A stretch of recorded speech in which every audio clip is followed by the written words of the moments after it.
ఇప్పుడు మీరు నిన్న వీడియో రిలీజ్ చేసిన దగ్గర నుంచి ఇందాక నేను కొన్ని పాయింట్లు రైజ్ చేశాను. రకరకాల అనుమానాలు అందరికీ కూడా. ఎందుకు ఈ టైంలో ప్రవీణ్ ప్రకాష్ గారు ఎందుకు క్షమాపణ చెప్తున్నారు? నిజానికి మీరు క్షమాపణ చెప్పాల్సిన అవసరమే లేదు. అయినా కూడా ఎందుకు క్షమాపణ చెప్పారు? ఏమైనా దీని వెనక ఏమైనా బ్యాక్గ్రౌండ్ కారణాలు ఉన్నాయా? ఆయన భయపడ్డారా, లేకపోతే తప్పు తెలుసుకున్నారా, పశ్చాత్తాప పొందుతున్నారా? ఇట్లా రకరకాల డిస్కషన్స్, వాటి అనుమానాలన్నింటిని ఒకసారి నివృత్తి చేయగలుగుతారా? ఎందుకు క్షమాపణ చెప్పాల్సి వచ్చింది ఈ సిచ్యువేషన్లో? ఇప్పుడు అశోక్ గారు కరెక్ట్ కదా? అశోక్ గారు ఇప్పుడు నా ఏజ్ ఇప్పుడు అరౌండ్ నేను 1971 బార్న్, అంటే నేను ఇంచుమించుగా 54 ఇయర్ ఓల్డ్. ఇప్పుడు మనం చిన్నప్పుడు చదువుకున్నాం, మనం 4 ఆశ్రమ్స్ ఉంటాయి మన లైఫ్లో: బ్రహ్మచర్య, గృహస్థ్, వానప్రస్థ్ అండ్ దెన్ సన్యాస ఆశ్రమ్. 50 ఇయర్ దాటిన తర్వాత మనం అందరూ, నా జనరేషన్ వాళ్ళు వానప్రస్థ ఆశ్రమంలో ఉన్నారు. ఆ టైంలో మనం అంటే ఆ ఆశ్రమం గురించి ఏమనుకున్నారంటే, జనరల్గా నేను కాదు, ఏ హ్యూమన్ బీయింగ్ అందరూ, అంటే నా ఏజ్ వాళ్ళు, ఇప్పుడు వాళ్ళ మైండ్ సెట్ ఎట్లా ఉంటుంది అంటే ఇంట్రోస్పెక్షన్, వచ్చిన తరాల వాళ్ళకి మనం గొప్ప చెప్పడానికి చాలామంది ఉన్నారు. నేను ఇది గొప్ప చేశాము, ఆ గొప్ప చేశాము, అలా ఇది సాధించాము, ఆ సాధించాము. మనం వచ్చిన తరాలకి ఎక్స్పీరియన్స్ ఇవ్వాలి అంటే 2 రకాలు ఇవ్వాలి. గొప్ప పని చేసిన చెప్పడానికి చాలామంది ఉన్నారు. మనంతో ఏం తప్పు అయింది? ఫస్ట్ మనంకి ప్యూరిఫై చేయడం. సరేలే, నేను కూడా ఒక మనిషి, నాలాగా కూడా చాలామంది ఉండొచ్చు. అంటే ఒక గేమ్ థియరీ ఉంటుంది ఎకనామిక్స్లో. దీనిలో అంటారంటే 95 to 96% of human beings are very similar. So నేను ఒక యావరేజ్ కాబట్టి నాలాగా చాలామంది ఉండొచ్చు నేను భావిస్తున్నాము. నా ఎక్స్పీరియన్స్తో వచ్చే తరాలు నేర్చుకోవాలి. ఆ 2 ఉద్దేశంతో నేను నిన్న రీల్ చేయడం జరిగింది. ఇండియన్ ఐఏఎస్ హిస్టరీలో సార్, ఇంతవరకు మీ మాదిరిగా నా సర్వీస్లో నా వల్ల వీళ్ళు నష్టపోయారు, నన్ను క్షమించండి అని అడిగిన ఐఏఎస్ అధికారి బహుశా మీరు ఒక్కరే అనుకుంటా. ఇంతకుముందు ఎవ్వరూ ఇలాంటి క్షమాపణ చెప్పిన పరిస్థితులు ఎప్పుడూ లేనట్టు ఉన్నాయి కదండి. ఇప్పుడు నేను దీనికి అంత ఒక ఐఏఎస్ ఒక గ్రూప్లో కన్ఫైన్ చేయడం అంటే, నేను 10 సారి నేను మా ఫ్రెండ్స్కి కానీ అందరికీ చెప్తే ఉంటాము. ఈవెన్ నేను చాలా క్లాసెస్ కూడా తీసుకుంటాను. ఇప్పుడు లాస్ట్ 1 ఇయర్లో నేను కాలేజెస్లో వెళ్ళి మోటివేషన్ క్లాసెస్ తీసుకోవడం చాలా చేశాము. నేను always I maintain 800 crore people ఉన్నారు ప్రపంచంలో. 800 crore పీపుల్కి 800 crore డిఫరెంట్ బయోమెట్రిక్స్ ఉంటాయి, 800 డిఫరెంట్ ఐరిస్ ఉంటాయి. అదేవిధంగా ఆ 800 crore డిఫరెంట్ జర్నీస్ ఉంటాయి, 800 crore డిఫరెంట్ కండిషనింగ్ ఉంటాయి. ఎవరి దారి ఎవ్రీబడీస్ పాత్ ఈజ్ కరెక్ట్, ఎవరి దారి వాళ్ళ దారిది. నాకు అట్లా కనిపించింది, నేను చేశాము. దీనికి ఫలానా బ్రాకెట్ చేయడం, నేను ఐఏఎస్ లేకపోతే నేను ఐఐటిఎన్ లేకపోతే నేను ఫలానా ప్లేస్లో, ఐ థింక్ అది రిలేటెడ్ ఇష్యూ కాదు నేను భావిస్తాను సార్. అంటే ఇప్పుడు ఏబి వెంకటేశ్వరరావు గారికి అండ్ జాస్తి కృష్ణ కిషోర్ గారికి ఇద్దరికి క్షమాపణ చెప్తున్నారు మీరు. వీళ్ళిద్దరికైనా ఇంకెవరికైనా చెప్పాలనుకుంటున్నారా? అంటే నేను వీడియోలో కూడా చెప్పాను. నేను మిగతా వాళ్ళ గురించి, మిగతా అంటే లాస్ట్ 1 ఇయర్ మనకి ఎట్లా ఉంటుందంటే, ఒక గవర్నమెంట్లో ఉద్యోగం చేసిన తర్వాత ఏనే ఉద్యోగం ఉండొచ్చు, 1 ఇయర్ వరకు మనం వేరే ఉద్యోగం చేయకూడదు. సో ఇంచుమించుగా లాస్ట్ 1 ఇయర్ నేను చాలా, నాదొక ఫ్రీ టైం నాకు దొరికింది కాబట్టి నేను చాలా ఇంట్రస్పెక్షన్ చేశాము, చాలా హార్డ్గా ఆలోచన చేశాము.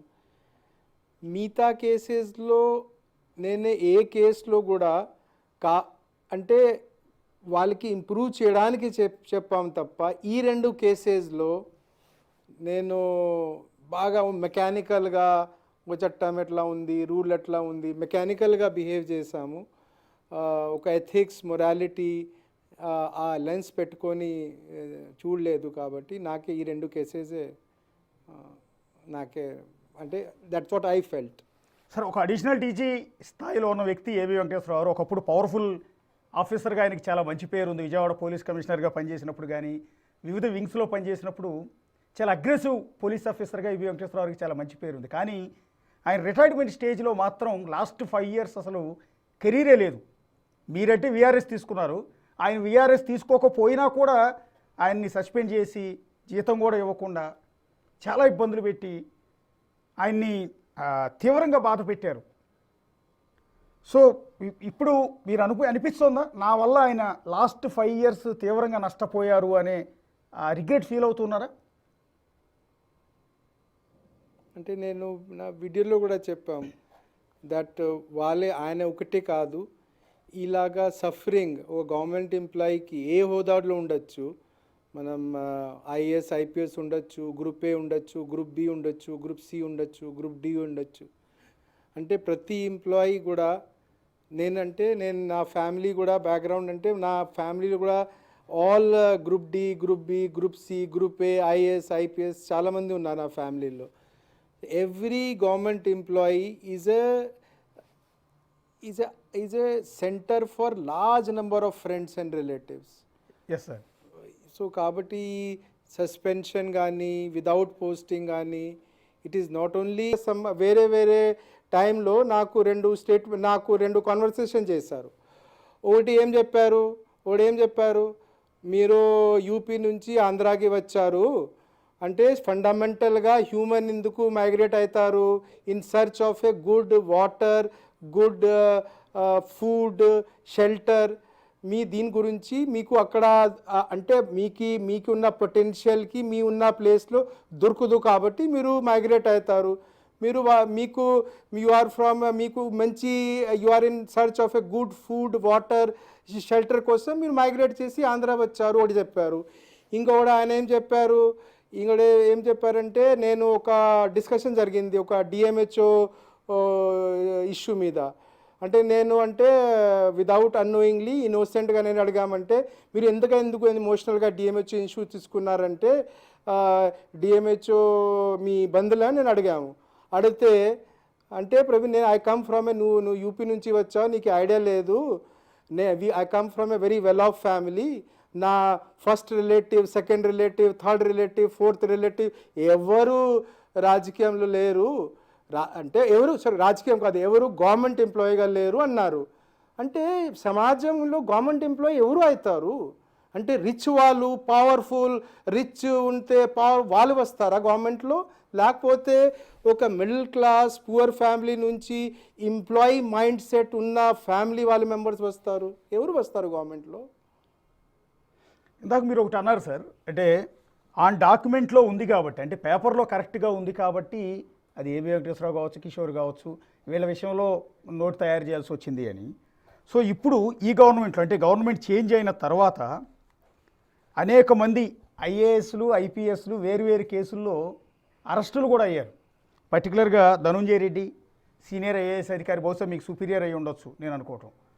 And then PSR Anjaneyulu IPS అధికారి, అడిషనల్ డీజీ ర్యాంకులో ఉన్న అధికారి, ఆయన అరెస్ట్ అయ్యి జైల్లో ఉన్నారు.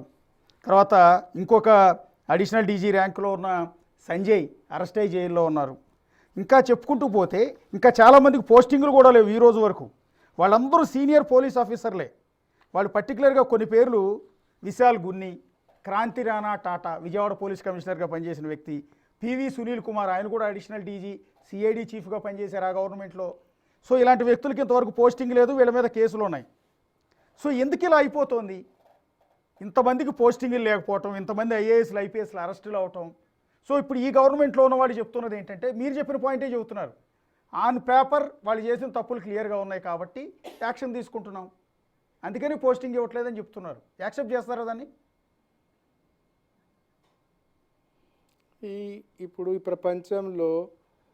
ప్రపంచంలో టోటల్గా చూస్తే దాదాపుగా మీకు 3000 డిస్ట్రిక్ట్ గవర్నమెంట్స్ ఉన్నాయి, 700 స్టేట్ గవర్నమెంట్స్ ఉన్నాయి, 207 అంటే 3000 స్టేట్ గవర్నమెంట్స్ ఉన్నాయి, 200 ఫెడరల్ గవర్నమెంట్స్ ఉన్నాయి.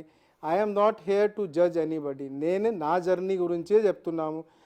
I'm first let me purify my self. నేనే ఎవరు, నేనే మంచిగా, నేనే చాలాసార్లు లాస్ట్ టైం కూడా ఎవరికి చెప్పాము, I follow, there is one Instagram influencer ఉన్నారు హైదరాబాద్ నుంచి, శ్వేత. శ్వేతకి నేను ఫాలో అవుతాం, నేను లాస్ట్ 2 years నుంచి ఆమెకి ఫాలో అవుతాం. She said once in her one of her Shweta, she said, ఇప్పుడు ఈ కలియుగం ఉంది, మనం అందరిలో రామ్ ఉన్నారు, మనం అందరిలో రావణ్ ఉన్నారు, లెట్ మీ హ్యాండిల్ మా రావణ్ ఫస్ట్. నేను వేరే వాళ్ళకి గురించి I think it is not appropriate on my side to comment anything for anybody. Sir ఇప్పటికీ మీరు సర్వీస్లో ఉండుంటే చాలా మంచి పొజిషన్లో స్టిల్ కొనసాగుండేవారు. మీ సర్వీస్ కూడా 2031 వరకు ఉంది.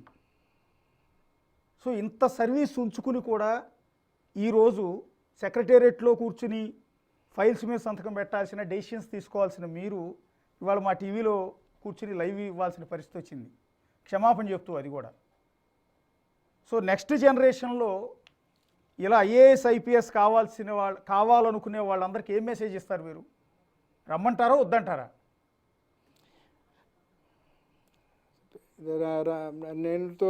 నేనుతో కాలేజ్కి వెళ్ళి చాలామంది పిల్లలకి మోటివేట్ చేస్తున్నాము, సివిల్ సర్వీసెస్ రావడానికి మోటివేట్ చేస్తున్నాం. ఇప్పుడు నేను 7 years ముందు గవర్నమెంట్ నుంచి బ్యాట్ వచ్చామంటే మీకే ఐడియా ఉందా లేదా? నాకు 2014లో గవర్నమెంట్ ఆఫ్ ఇండియా బైఫర్కేషన్ టైంలో అలాట్ చేసిన కార్డర్ నాకు Telangana cadre. Yes sir. Telangana cadre. నేను నార్త్ ఇండియన్.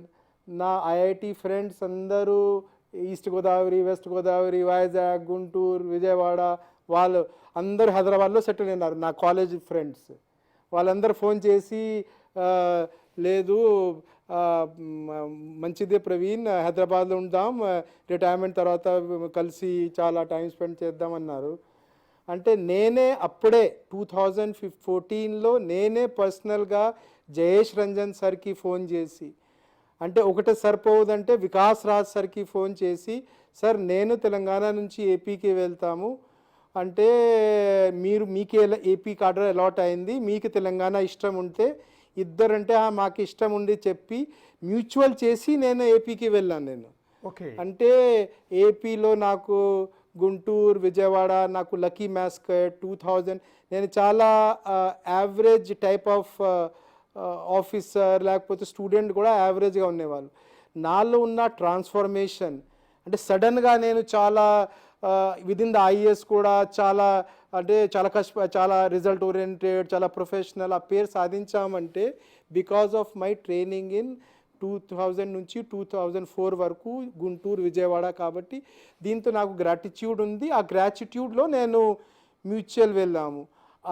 నేను ఆంధ్రాలో ఉన్న గుంటూరు, విజయవాడ లేకపోతే ఆంధ్రప్రదేశ్ డెవలప్మెంట్ జర్నీలో నేను ఆ ట్రైన్ నుంచి నేను ముందే దిగేసామంటే ఆబ్వియస్లీ నాకు that will be a lifelong loss for me, it's loss for me.